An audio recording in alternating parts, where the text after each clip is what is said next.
Good day everyone! So today's video guys ay may isi-share lang ako sa inyo na pang-protect po sa ating mga account, lalong-lalo na po sa mga messenger user. Alam ko na dito tayo kumokontak ng ating mga family.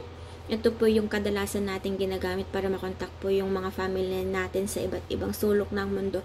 So kung gusto nyong maging secure po yung account niyo at para di po nila matrace yung IP address ninyo kapag naka-turn on po itong settings na to at hindi po nila kayo matrace hindi po nila matrace yung location ninyo ng mga hackers. So, yung mga activity natin dito sa messengers is pwede po talaga nilang makuha lahat po ng mga information, yung mga information po guys, yung mga content po nung nasa messenger ninyo kapag hindi po ninyo ito tinurn on.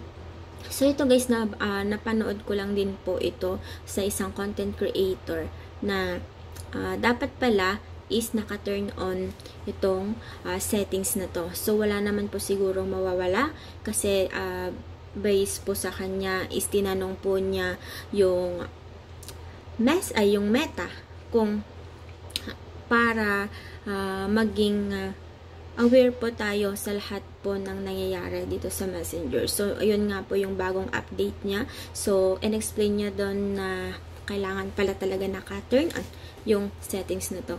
So, kung gusto nyo din po guys, i-turn on yung settings na to para po sa inyong safety sa account ninyo, para po hindi po kayo basta-basta mapasok ng mga hackers at hindi po basta-basta nila makukuha yung mga IP address ninyo, yung mga content ng mga messengers ninyo, yung calls nyo, o yung mga minsan mga usapan po sa calls, ganun. Syempre po, nakakatakot po talaga kapag napasok po tayo ng mga hackers dito po sa ating mga account. So, kung gusto po ninyo is samahan nyo po ako at ituturo ko po sa inyo step by step kung ano po yung ginawa ko para ma-turn on yung settings na to. Sana po ay makatulong po sa inyo.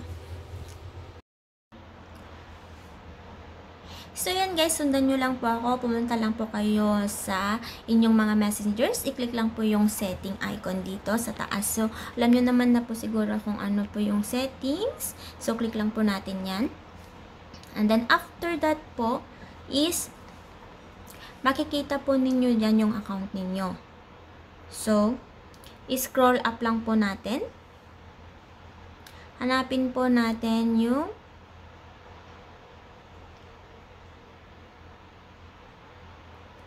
privacy and safety.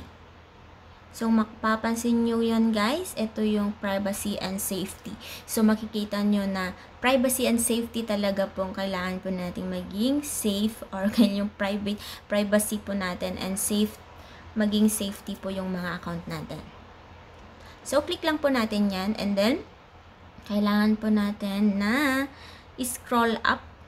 So, ayan. Makikita po ninyo yung protect IP address in calls. So, ayan.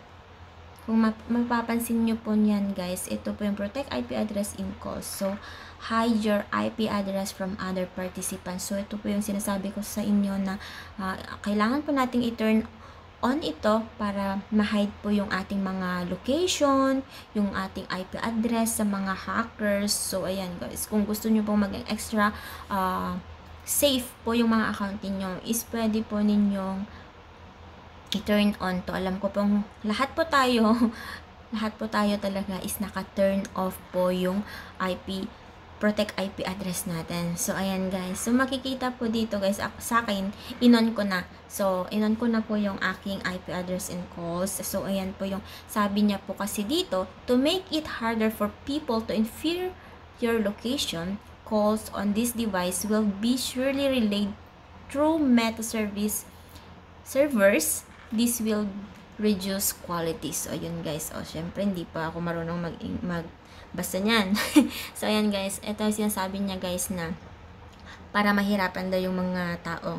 Kayo na lang mag-Tagalog yan guys. Kayo na mag-translate kasi baka mamali pa ako ng translation. So, ayan lang guys. Basahin nyo po yan at minsan kailangan din nating maging aware sa mga updates ni Meta para maging protektado 100 times, 1 million times protected na po yung ating mga account. Wala pong mawawala guys kapag ini-scroll natin yung mga account natin at makikita natin yung mga updates na kailangan natin gawin para maging protected.